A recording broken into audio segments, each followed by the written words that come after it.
Welcome over to Chessboard TV episode 304. Today is October 29th, 2016, and I would just like to say I am genuinely sorry if you suffered a loss in 2001 when somebody flew an airplane into a tower or two or some other building as well.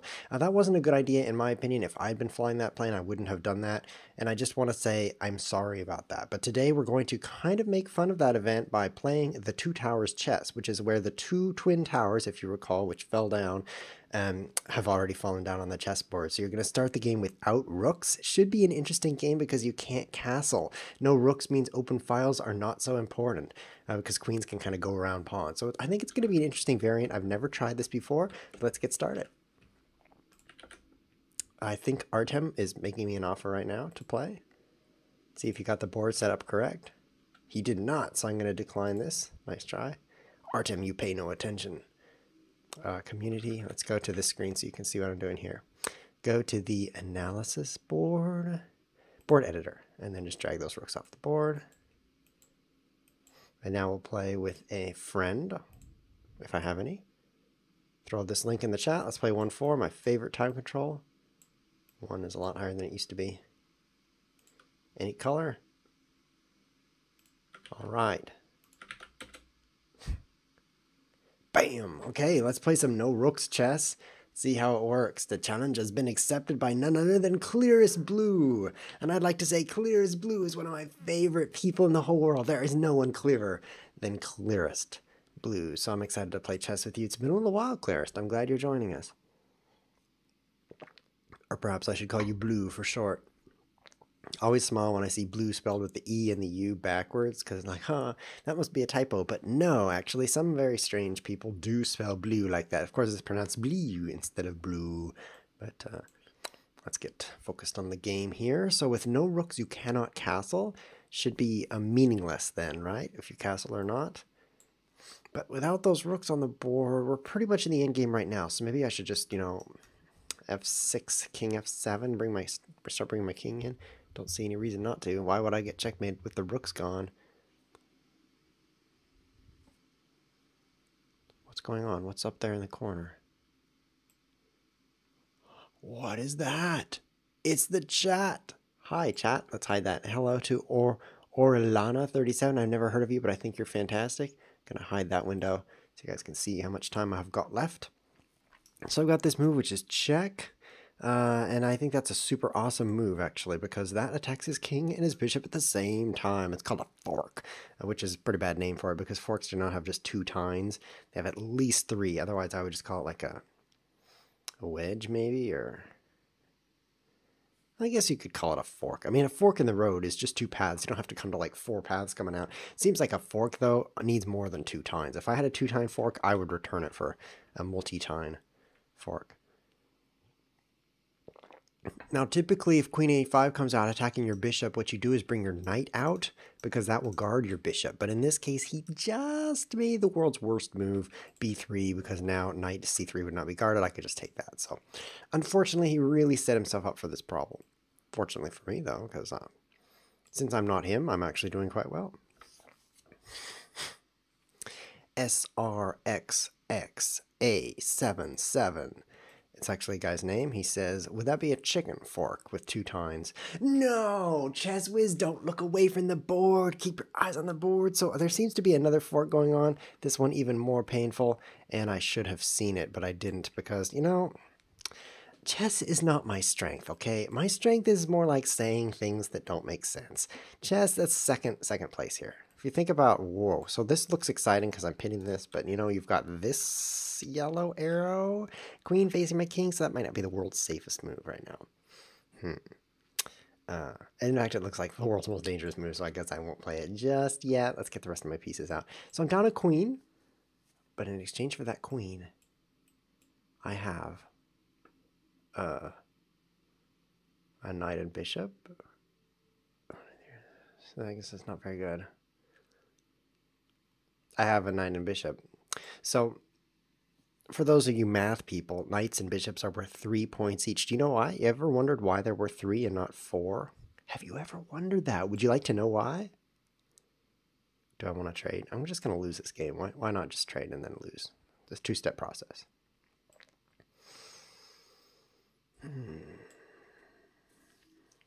You ever wondered why the knights and bishops are worth 3? You look in the chess book, and the chess book says queens are 9, and knights are 3, and bishops are 3, and rooks are 5, blah, blah, blah, blah, blah, blah. And you're like, okay, great, I memorized it. Let's play chess, right? But wait, why? Why? Now you will know. That was a great combination of present and future tense, because you're like, wait, we'll know in the future? Now is the future? Yes, now we're in the future. My opponent offers a draw. Ooh, very tempting. Very tempting, but I really want to checkmate him. I'm actually not going to take that draw offer because I'm playing clearest blue, and he's been known to make a few mistakes. Like that b3 move, that was awful. So now I'm going to offer him a draw. Ah, I got a draw. Yes, great play, ChessWiz, great play. Fortunately, it was a casual game, so I didn't lose 2 rating points. Let's go see who's challenging me next. It is Artem 555, my favorite Artem. What? This is not the right kind of position. Only no rooks. Colon / You can see that on the screen. Forward slashes are used for like I hope that makes sense. Let's go back to the previous game, because over here I can click on from position right here and get the board editor again. Let's play another game with no rooks. So in that game I learned not to get my queen forked. I think that's very beneficial. In fact, if you could just take away that one piece of education right there and not ever get your queen forked again in your life, that would have been a very, very valuable episode. Think about it. Think about it. This one game about 15 years ago, I was playing some chess, right? And I played queen g5, and I think it was queen g4. Now I forgot. Oh, the whole point of that game has been forgotten. It was an awful move, so I never play that anymore, and I just do so much better. Yeah, you just learn that one thing. Never get your queen forked. Very, very useful lesson. Now we're playing none other than Mate Margot. None other than quite a tongue twister. I am glad to see you here today, Mate Margot. He's a longtime friend of mine, as the rest of you are. So we're going to find out how stupid this variant is, because it looks quite peaceful, right? With no ability to castle. Let's just make sure. Can't castle. Okay. It's going to be a very quiet game. This is actually called the quiet game. If you don't believe me, that's okay. You don't have to believe me. What I'm trying to say is the name of this opening is the quiet game. Here, let me be a little more specific. I'm trying to play queen d2 so I can castle, but that'd be stupid. So let's just attack this bishop. E4, E5, knight f3, knight c6, bishop c4. This opening is called the Gioco Piano, which is Italian for the quiet game. Piano means quiet. It's quite badly named if you think about the piano. The instrument, which isn't very quiet. In fact, the instrument used to be called the pianoforte, which means like the loud quiet. Doesn't make any sense. Okay, let's just crush him right here. Oh, the bishop is guarding it. That's annoying. I'm annoyed already. Two annoyances already this episode. The first one was my queen got forked off, but you guys were annoyed too. This time it's only me being annoyed.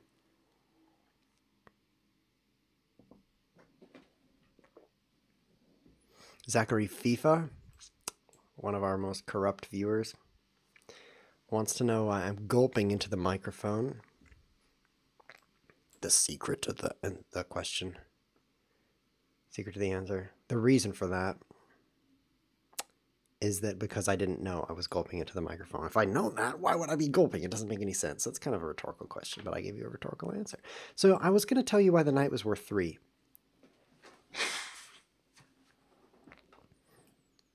It's worth 3 because they say so. There's actually no reason. In fact, if you really zoom in on the knight, it's actually worth 2.9999. It's not actually worth 3, but no one wants to memorize all those 9s. You like fill up half your brain with 9s. It's not worth it. So you just round to the nearest 3, and then you're on 3. Very convenient technique, rounding to the nearest 3. It saves you a lot of time. But let me give you some... Oh, sorry about that gulping, Zachary FIFA. Let me give you some more accurate numbers for the bishops and rooks as well. The rook is not worth 5. It's worth about 5. And by 5, I mean 5 pawns, of course. It's worth less than 5. But way more than 4, which is why we say 5. Technically speaking, the rook is not worth quite 5. And that's why when you're playing queen against 2 rooks, you're like, I don't feel like I'm winning right now. It's because 5 plus 5 is 10, but almost 5 plus almost 5 is almost 10. And queen is almost 10 too. So it's actually kind of closer than you'd think if you just added 5 and 5. Another thing you might notice is knight and bishop against rook. What interesting things can I do here? Is it nothing? Is it like the chess doesn't matter? Let's just get some center here. Queen and king against rook. That's not what I said, was it?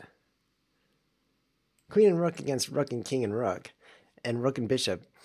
What I'm trying to say is two pieces. Oh no, my pawn. I can't say anything. Never mind. So this square is super cool. I'd be attacking things like these things here. Yeah, I love attacking things. Let's do it.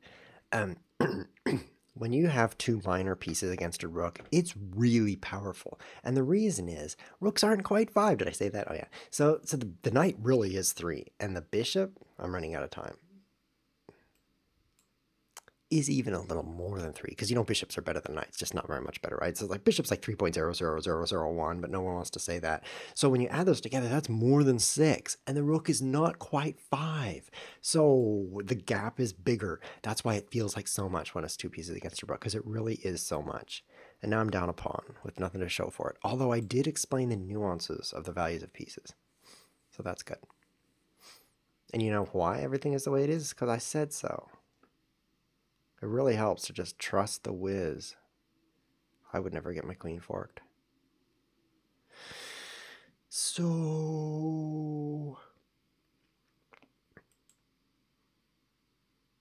this is pretty fun, actually, for me. His bishop cannot move, which I find to be humorous, which rhymes with tumorous, completely different meaning. Completely different. If you're like, I got that mixed up once. Someone said I've got cancer. I'm like, haha, that's humorous. I meant tumorous. It was pretty embarrassing. Yeah, you got to be careful. Okay. You guys hear that? This is going to be a pretty cool check. Check. Oh, it's just a check. There's an old saying. Monkey sees a check. Monkey gives a check. And to that I say, ooh, ooh, ooh, ooh. Okay, I got that pawn back, didn't I? No, I lost that pawn too. I just don't see I can do much without rooks. This variant's pretty stupid. But I could play here, which forks his queen and pawn. Oh, that direction. I'm liking this. What if I play here? I don't think that'll work very well.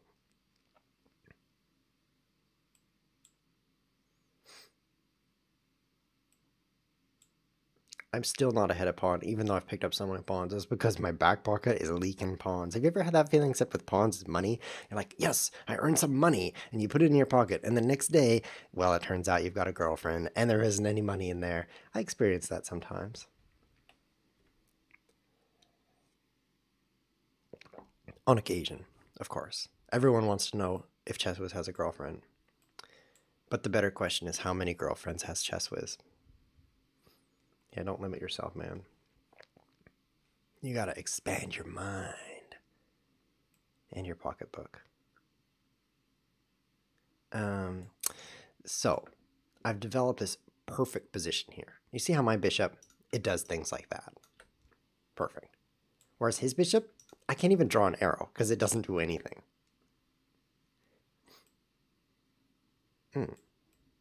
Now we're going somewhere. So my next move is going to be pawn b8, promote to a rook.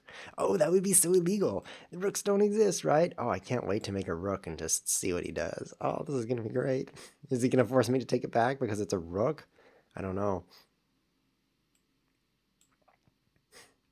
Come on, get that promoto go-o. Animite says that his food is going hungry because he has got nothing in his pocketbook. John Capone says, Wiz, are you going to play 4-5, 4-5 league? Well, I can't predict the future. How would I know that? Ooh, another pawn blunder. Perfect. Now let's pin the bishop. Now I'm willing to trade bishops, I guess, just because I'm ahead so many pawns. And now I'm willing to trade queens because I am ahead so many pawns. And now this ending's looking pretty good. Great job, Chess Whiz. You won a game after getting a losing position. That's pretty much the point of the show. If you turn on a chess show and it's Chess Whiz TV, you're like, Step 1, obtain losing position. Step 2, ignore losing position. And then bam! Usually Chess Whiz runs out of time, but sometimes he actually wins. That's the way this show works. What was I saying? Oh yeah, I have no idea what the 4-5-4-5 league is. What's that? Let me type that in the chat. Like, what's that? Put an exclamation mark and a question mark. I think we have time for another game. Yes, we do. Let's do that. So I have to click the back arrow. And then I have to click. So I just feel so restricted. I have to do all this clicking. Continue. I don't actually have to. It's by choice. You would be surprised. You would be highly surprised to find out what you actually have choices about that you feel like you have to do. For example, you might feel like you have to pay your property taxes. But you can actually go to jail instead. I'm just kidding. You don't go to jail. You just lose your property. It's very mild. Okay, we've got another challenge. This one's from Artem. Did we play Artem? He's really been struggling to get the proper position against us. Let's play him right now. No, Artem, you're doing it wrong, man. You made me laugh, though, with your failed attempts at removing rooks. Removing rooks is not that hard, but I did realize why no one's joined this game because I haven't put it in the chat. So now I've put it in the chat so someone can join us. So it's kind of like going into a room and closing it and locking the door, but you forgot to tell anyone you were in there, so you just sit there for a while. You're like, except everyone's watching you. The difference here is that there's a bunch of skylights and all of you guys are looking down at me being a doofus. So I feel better that someone's joined me in this room. Let's play against SRXA. Do you know how to pronounce that? Neither do I. We've got some observers. They're messing up my logo, as you can see. Right down there, my logo is unprettified. Let's do a pawn storm. I don't think this is very useful with no rooks. Doesn't mean I can't play it. So 4-5-4-5 provides team competition to internet chess players. That sounds like me. Who like slow time controls. That doesn't sound like me. On the premier place to play chess on the net. The Internet Chess Club. I don't believe it. Premier? Who says? I mean, first you have to redefine to Premier. It's like, okay, Premier means ICC. Now ICC is Premier. No, that's not defined Premier. First you say chess is the premier place to play chess on the internet. And then step 2 is like, okay, what's the premier place to play on the internet? And since you already know the answer, that's the time to ask the question. I'm not kidding about that. I'm never kidding, of course. If I say something, you can be sure I'm not joking. But in this case particularly, what do we have here? We've got like 2 attackers here, 2 attackers here. We're going to try not to start with the losing position. So hold on a moment. Let's see how I can not lose all my shindigs. If I move here, he's just going to blow up this whole area with his queen.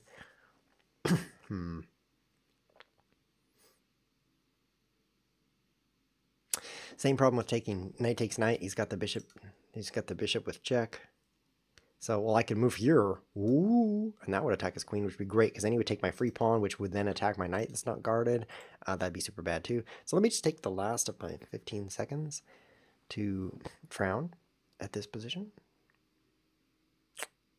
7 seconds. It's too bad I don't have any rooks, right? Usually I would play rook b1 after he takes the poison pawn. But in this case, no.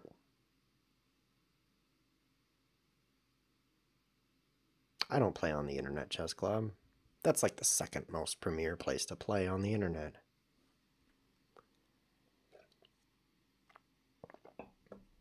Team composition sounds pretty nice, though. It's like where you get together and make music. Oh, I mean competition. Team competition? Yeah, let's see what that is.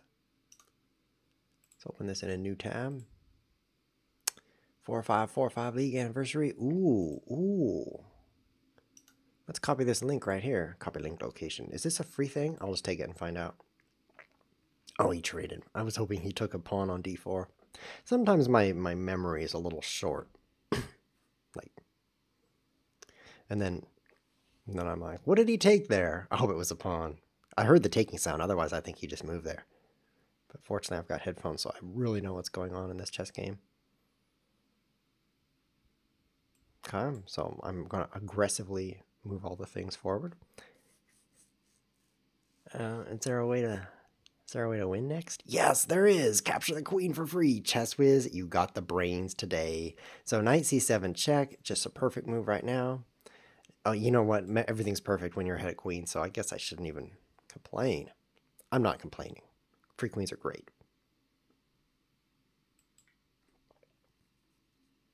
Oh, he's playing faster now that he doesn't have to think about what to move because he hasn't got anything left on the board.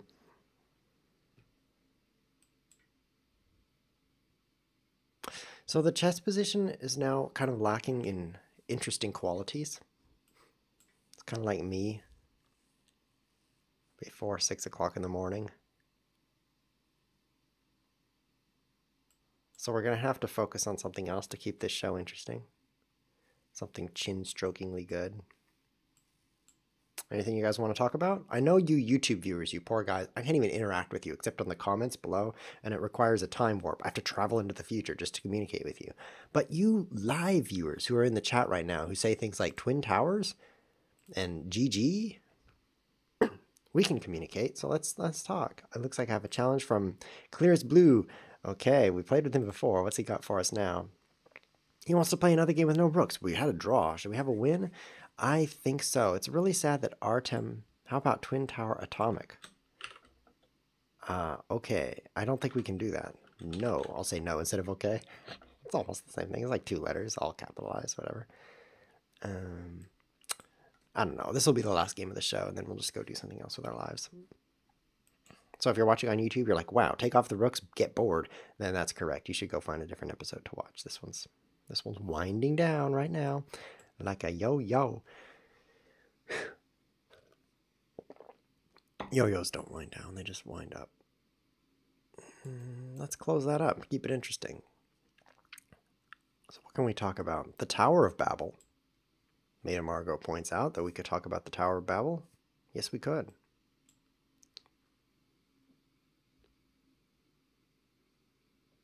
You'll note we don't have to.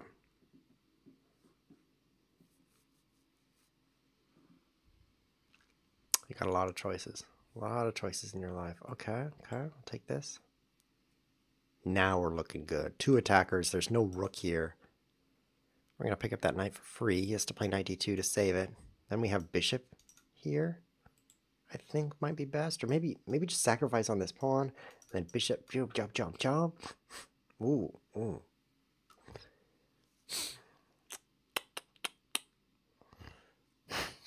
Let's try this. I wonder if I can trap his queen. So then here and here, right? And then bishop a3, and that traps his queen. At what cost? I'm doing it. It's too fun to not do. If I just sit tight and not sacrifice a bunch of pieces, I will win because I just picked up this a pawn for free, and there's nothing that ever happens on a chessboard with no rooks, so I would be completely safe. But that would be kind of boring, so let's sacrifice this piece. The Leaning Tower of Pisa is another tower we could not talk about. Did you guys know about the Leaning Tower of Pisa? It's like this tower and it leans. Now you know. The interesting thing about that tower is that when they built it, fork! They didn't know it was going to lean. They built it flat on the ground. And then what happened? It started leaning afterward. Yeah, you want to be careful with your towers. That was very, very satisfying, because if you rewind back to about 5 minutes into the episode, somebody's knight was on c7 attacking my king and my queen at the same time, and that just happened to be Clearest Blue. So I gave him a taste of his own medicine here with a knight attacking his king and queen at the same time. That felt great. So we do have time to play Artem if we can get the chess pieces on the board. Yay, good work. It took him about 25 minutes to get the chessboard set up, but we will now play with Artem Jones. I assume that's his last name. e4, e5. What an exciting game of chess. Let's play this and lose the pawn. I don't know why I did that. But with this move, no, it's awful. After d4. Let's just play this. Okay, so I'm off to an awful start because I've kind of bungled my opening, but that's okay. Bungle rhymes with jungle, which is a pretty good movie right now. Jungle Book. I've never seen it, but I saw an advertisement, which is almost the same thing. I figured out the secret to happiness, though. Self-delusion. is the secret to happiness. And one of the areas of my self-delusion is to think that I don't want all the cool things in the world by not watching advertisements. So like I see a trailer for a movie, and if I see that, then my brain says, you gotta go watch that movie. It's a really good movie. But if I don't see the advertisement, I might not even know the movie exists, like constantly, because I'm kind of a, I don't know, maybe sheltered might be the word. Kind of a sheltered guy. My friends say to me, both of them, they say, hey, have you seen such and such movie? And I'm like, that's a movie? I don't even know it exists. And it makes me so happy. You guys should try it. D5. D5. Let's see. D5. Pawn, pawn. I think he'd play Queen E2. Is what he would play. And then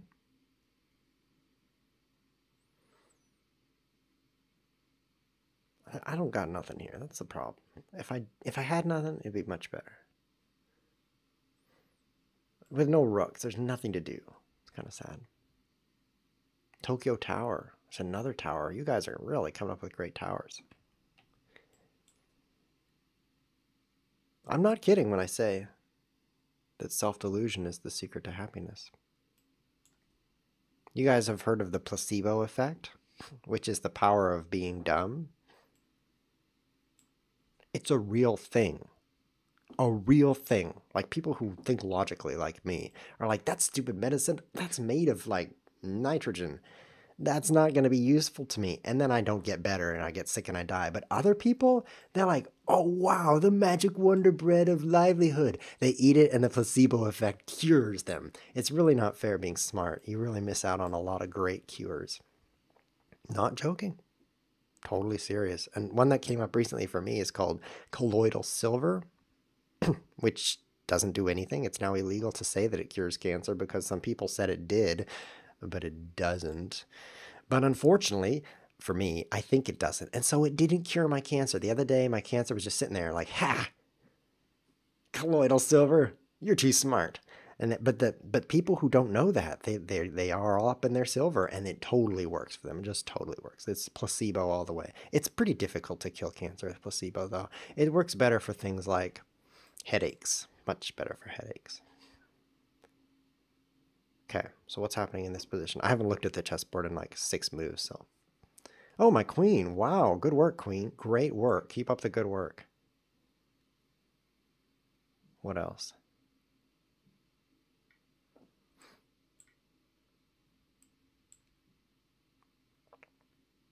I had a bishop. Good work. Good work.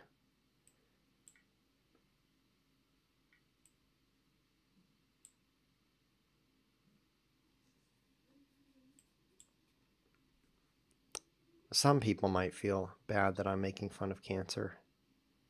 Because for people who are really struggling with cancer right now, it's a sensitive topic. And so I'd like to sincerely apologize. I actually had several close friends die of cancer. And by that I mean 1 or more. And so I know what it feels like to die of cancer. So don't think I'm a heartless dude on the internet making fun of you. That would totally be a misconception of reality. I think I can win this chess game with this move. How bad could it be, right? Okay, so I take that pawn. Now I don't got no bishop no more. But then I take that pawn. So I said I'm ahead of pawn, but he goes here, and I'm like, whoosh. And say, so I've got pawns here, king here, and here. Okay, so then pawns here and here. So then he takes me, and I take him. Then he goes here, and I'm like, whoosh. And then he goes here, and then I go, whoosh. And then I got 2 pawns here, king, pawn, pawn against pawn. That seems to work. But what if I just play the easier move? All this analysis, I think it would have worked to give up the bishop. But you know, sometimes you have choices between reasonable and risky but reasonable. And one of those choices is when you're driving your car. Yesterday, I was hurrying to an appointment. ChessWiz doesn't really hurry, but in this moment I was hurrying, and I had a choice. I drove faster than usual. It turns out I didn't need to.